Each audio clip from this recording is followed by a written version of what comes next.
Estimados estudiantes, mi nombre es Victoria Eugenia Criado y me corresponde darles hoy el tema de saco periodontal, el cual está dentro de la programación de la materia Periodoncia 1, dirigida a los estudiantes del segundo año de la Facultad de Odontología de la Universidad Central de Venezuela.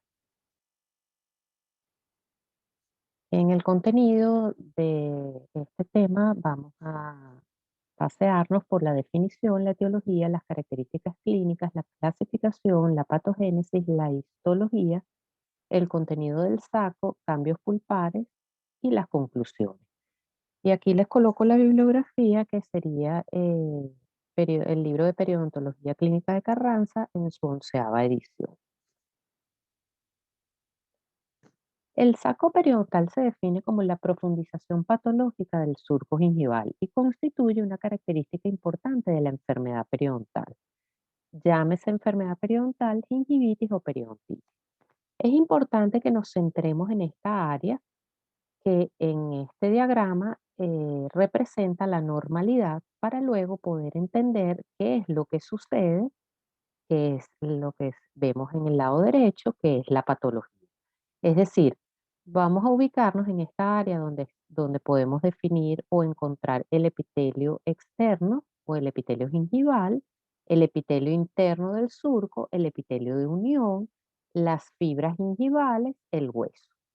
Y entender que es en esta zona donde van a ocurrir los cambios para que se dé esa profundización patológica y se forme el saco periodontal. En cuanto a la etiología, al igual que cualquiera otra de las patologías periodontales, la etiología principal es la biopelícula dental. De tal manera que esa biopelícula, con sus microorganismos y los productos de estos, son los que van a generar los cambios en esa estructura que vimos, que es la que va a generar una serie de daños a las estructuras periodontales de soporte que van a conducir a la migración apical del epitelio de unión y la formación del saco periodontal. Cuando les decía que nos ubicáramos en esta zona, nuevamente tenemos aquí esquemáticamente lo que es el diente, lo que es el epitelio externo o epitelio gingival, lo que es el epitelio de unión, ¿verdad? El epitelio interno del surco gingival y lo que es el epitelio de unión. Y aquí vemos cómo este epitelio de unión y estas fibras gingivales son las que van a permitir reforzar la encía marginal contra la superficie del diente. Y esas fibras, junto con el epitelio de unión, son los que ayudan a mantener intacta esta estructura. A esa estructura se le conoce como unidad dentogingival. Y es aquí donde van a ocurrir los cambios producto de la acción de los microorganismos de la biopelícula dental que van a generar que este epitelio de unión migre en sentido apical y se produzca la profundización del surco gingival y la formación del saco periodontal o saco patológico.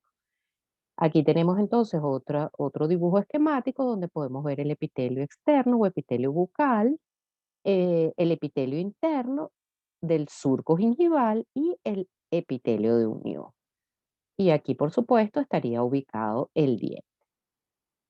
Entonces, recordemos esta área que es sumamente importante para lo que vamos a ver a continuación. El saco periodontal tiene las características propias de la enfermedad periodontal, llámese gingivitis o periodontitis. Así que podemos tener o características de cambios de coloración a un rojo más intenso. Podemos tener alteración de la arquitectura gingival, donde vemos en este caso que la papila no ocupa el espacio interdental, o aquí, por ejemplo, podemos ver que ocurre una migración apical del margen gingival, porque esta sería, ¿verdad?, la unión cemento-esmalte. Vemos entonces que podría existir una movilidad dental Y la característica más importante es el sangramiento al sondaje y también puede haber supuración o exudado purulento a la hora de hacer el sondaje. Por lo que ya me adelanto que el método más importante o la única manera de poder saber que estamos en presencia de un saco periodontal es a través de un sondaje adecuado, es a través de la utilización de la sonda periodontal. Si vemos aquí, hay cambios de coloración hacia un rojo más intenso, mientras que en esta imagen vemos que los cambios no son tan significativos. Si no viéramos el sangramiento del sondaje, a lo mejor creeríamos que es una encía sana. Em, en cuanto a la clasificación, tenemos dos tipos de sacos periodontales.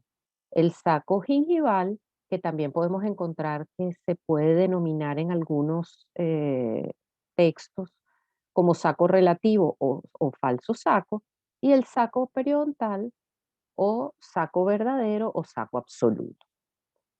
Si vamos a las imágenes, podemos encontrar que en esta lo que podemos observar es un agrandamiento gingival, es decir, un aumento del tamaño del volumen de la encía que cubre parcialmente la corona clínica de los dientes.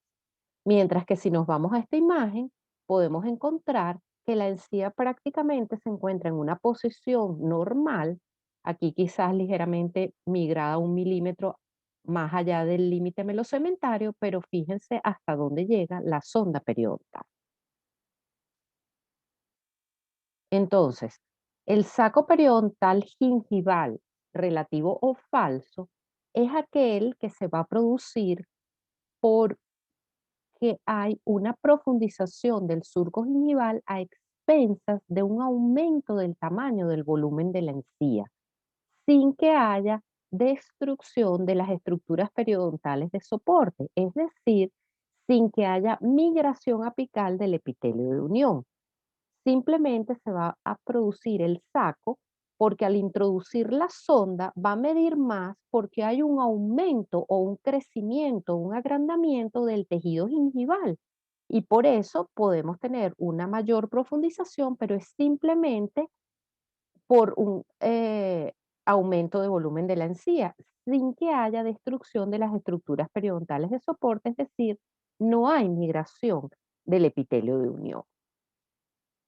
Cuando vemos las radiografías, podemos observar que el tejido óseo se encuentra completamente normal. Por lo tanto, el saco gingival, saco relativo o falso saco va a estar presente en la enfermedad periodontal conocida como gingivitis.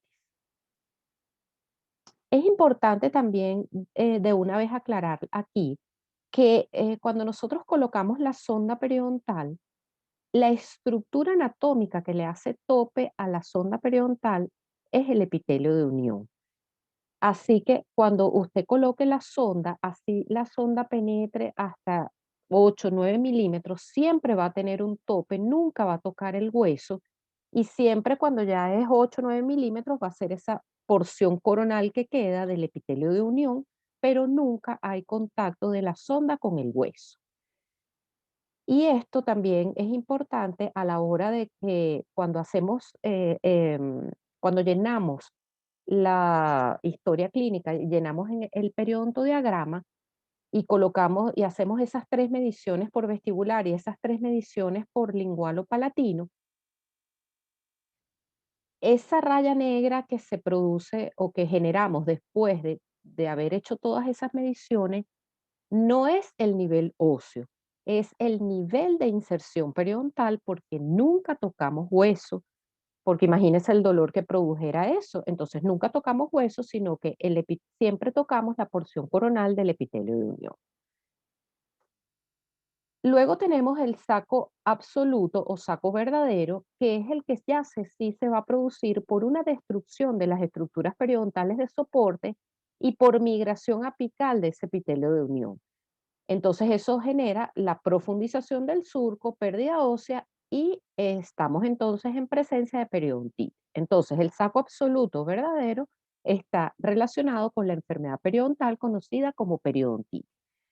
Fíjense aquí Cuando yo coloco la sonda entra casi 9 milímetros, 10 milímetros, y fíjense la ubicación del margen gingival.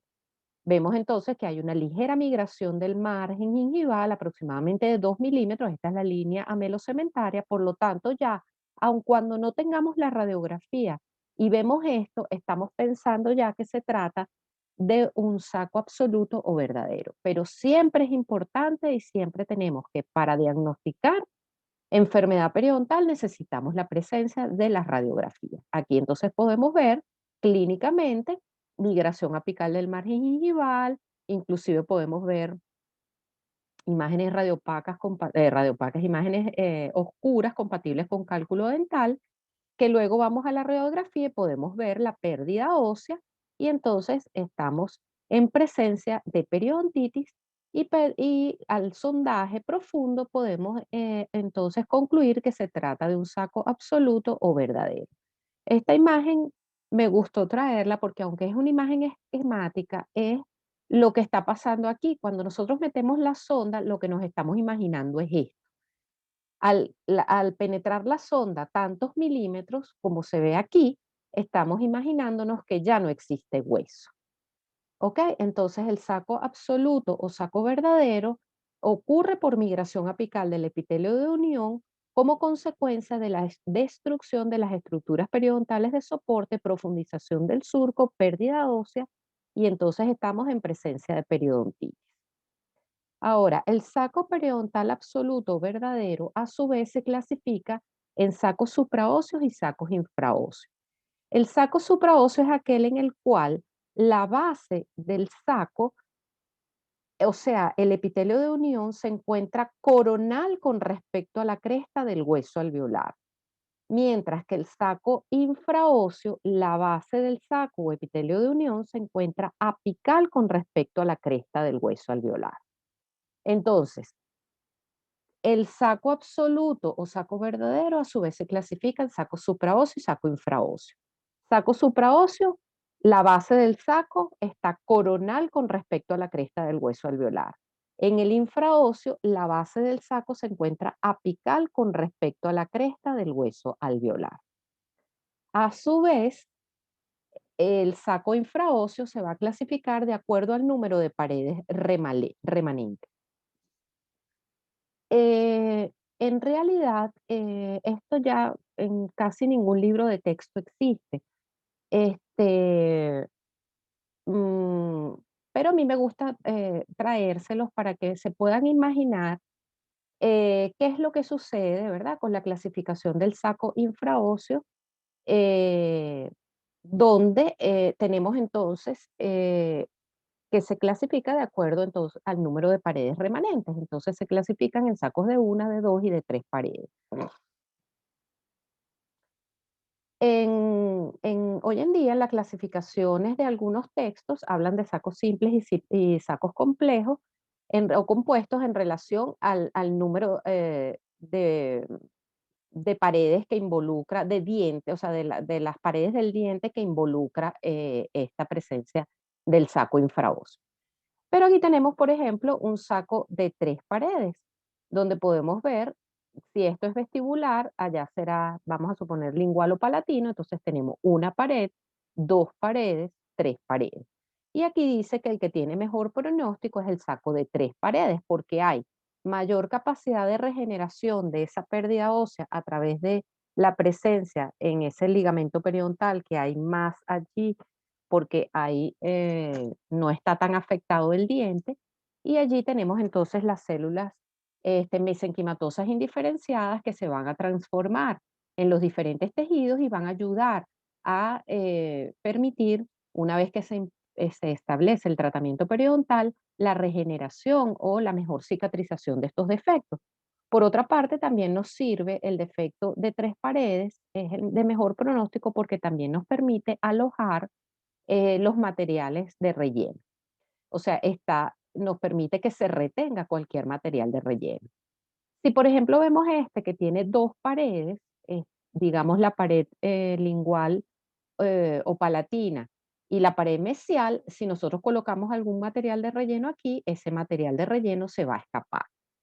Y aquí tenemos el saco de una pared, que es el que tiene peor pronóstico, porque bueno, no tiene de dónde obtener para la mejor cicatrización el origen celular y tampoco tiene dónde retener los materiales de injerto. Y aquí sí vemos esquemáticamente los dientes alojados, o sea, sin encía, solo con el hueso, podríamos entonces ver cómo es de diferente las pérdidas óseas en un diente. O sea, fíjense que hay diferentes alturas de pérdida ósea en todo alrededor del diente.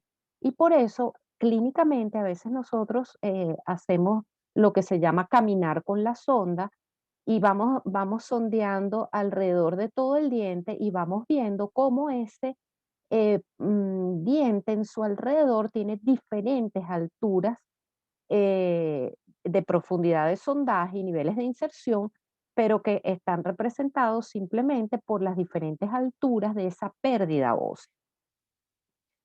Entonces aquí pudiéramos decir, por ejemplo, que hay un saco de 3 paredes, aquí está, digamos que esta es la lingual o palatina, la vestibular y la distal. Y así sucesivamente, aquí parece que no hubiera pared y vemos cómo también fíjense que nos permite observar cómo la enfermedad periodontal es de sitio específica.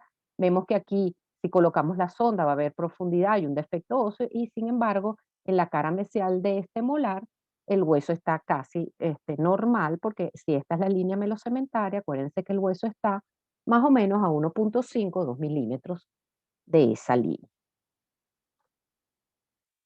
Por lo tanto, cuando tenemos entonces estos sacos supraóseos e infraóseos, vamos a tener diferencias entre ellos. Porque, por ejemplo, la relación de la pared blanda del saco supraóseo, en general, la pared blanda de ese saco va a mirar a la superficie del diente, mientras que en el infraóseo la pared blanda va a mirar a la raíz del diente. El patrón de destrucción ósea en el saco supraóseo va a ser horizontal, mientras que en el infraóseo el patrón de pérdida ósea es vertical. Y la dirección de las fibras transeptales del ligamento periodontal también van a ser diferentes. En el supraóseo van a ser horizontales, mientras que en el infraóseo van a ser oblicuos.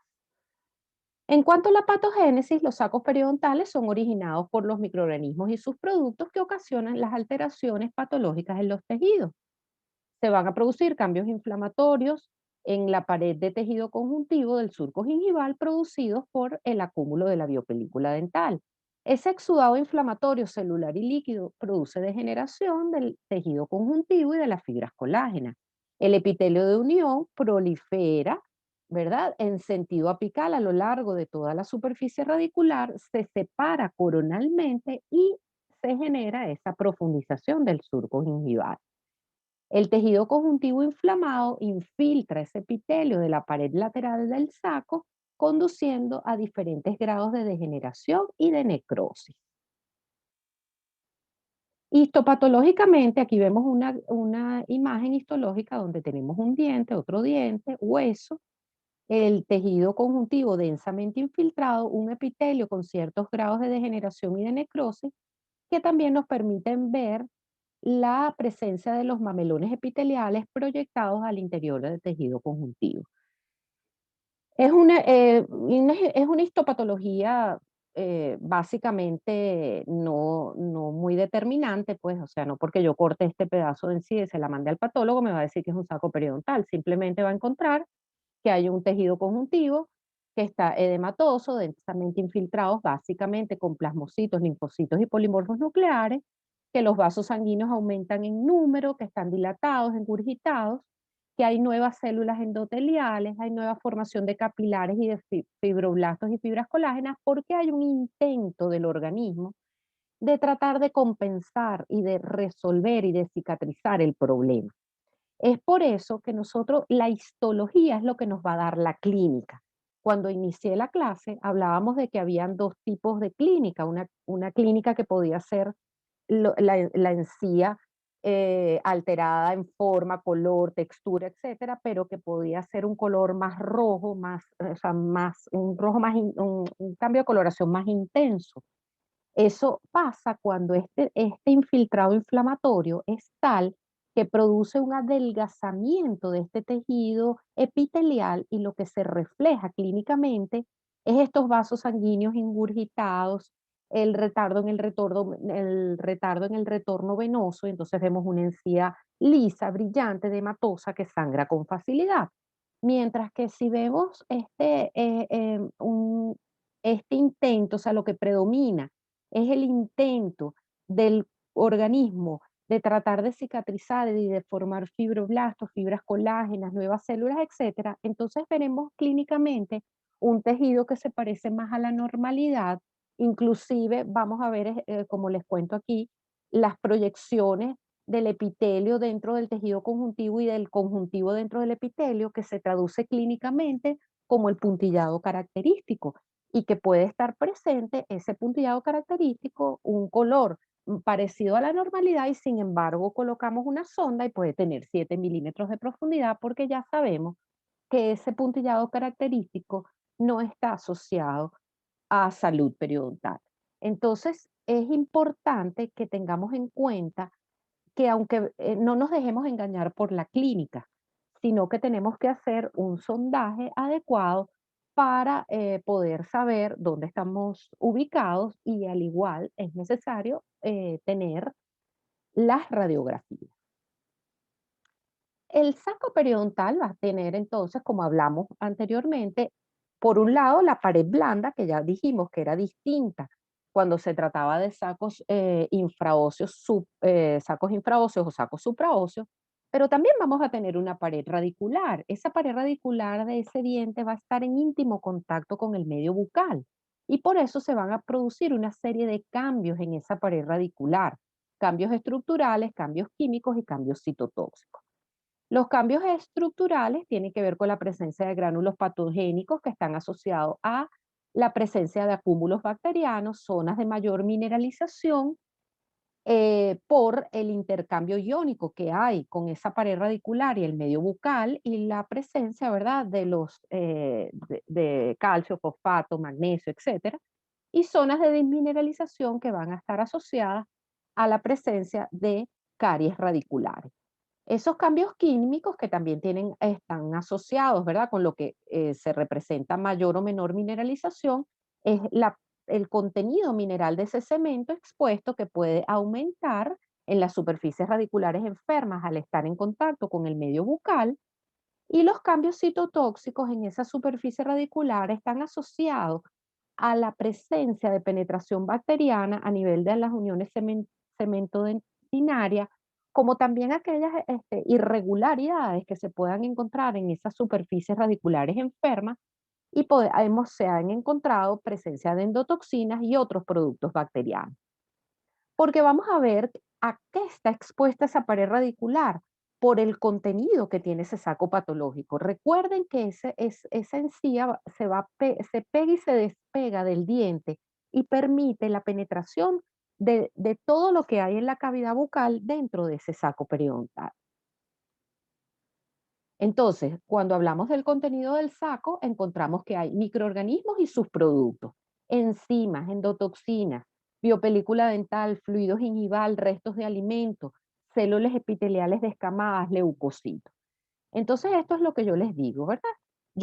La sonda penetra, tiene un tope que siempre va a ser la porción coronal de ese epitelio de unión, pero esta encía que está gorda, inflamada, o puede estar más bien rosada, fibrosa, se desprende, no está firmemente adherida al diente como en el caso donde vemos el lado normal, sino que esta encía se pega, se despega y todo ese material, todo el contenido que hay dentro de la cavidad bucal va a penetrar dentro de ese saco patológico.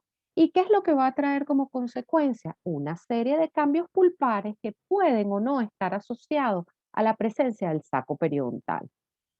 ¿Por qué pueden haber esos cambios pulpares? Por esto que les estoy diciendo, simplemente la contaminación.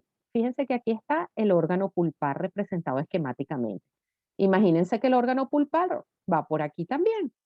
Si esta pérdida de inserción y pérdida ósea es capaz de llegar hasta aquí, como lo podemos ver en esta radiografía, entonces el contenido, todo esto que tiene el saco periodontal, ¿verdad? Todo este contenido penetra y contamina esa pulpa a través del foramen apical, aunque el diente esté completamente sano y no tenga ningún tipo de caries, restauración, etcétera. El diente se va a contaminar y la pulpa se va a alterar y se necesitan los dos tratamientos, el tratamiento periodontal y el tratamiento pulpar para la resolución de este problema cuando esta estructura dentaria, su pulpa o su órgano pulpar se contamina por el contenido del saco patológico, bien sea a través del foramen apical o recuerden también los llamados canalículos accesorios que tienen a veces la pulpa y por allí también se puede contaminar. Entonces el paciente tiene una serie de síntomas dolorosos que simplemente están asociados a la respuesta de la pulpa dental, ¿verdad? Y es necesario entonces, como les estoy comentando, si el diente puede ser salvado desde el punto de vista periodontal, es necesario hacer el tratamiento de conducto para sellar aquí y que ya no exista contaminación y hacer el tratamiento periodontal para que ocurra la cicatrización de ese saco periodontal y ocurre, en este caso, un saco periodontal absoluto verdadero y se cure, ¿verdad? O se resuelva la enfermedad periodontal, en este caso, denominada periodontitis. Recuerden que la enfermedad periodontal, en términos generales, es indolora y por eso llega a estados muy avanzados sin que se resuelva el problema. Entonces, es importante entender que cuando hay cambios y hay dolor, hay síntomas dolorosos, puede que ya esté entonces afectada la pulpa de ese diente y es necesario mandar al paciente para una evaluación endodóntica y así poder hacer un tratamiento en conjunto y permitir entonces salvar el diente. En conclusión, tenemos entonces que los sacos periodontales son signos de la enfermedad periodontal, bien sea gingivitis o periodontitis. Que tenemos dos tipos de sacos, los sacos relativos, falsos sacos o sacos gingivales, que van a estar asociados a gingivitis. Estos sacos relativos, falsos sacos o sacos gingivales son aquellos que se producen solo a expensas de un aumento del volumen del tamaño de la encía sin que exista destrucción de las estructuras periodontales de soporte, es decir, sin que exista migración apical del epitelio de unión.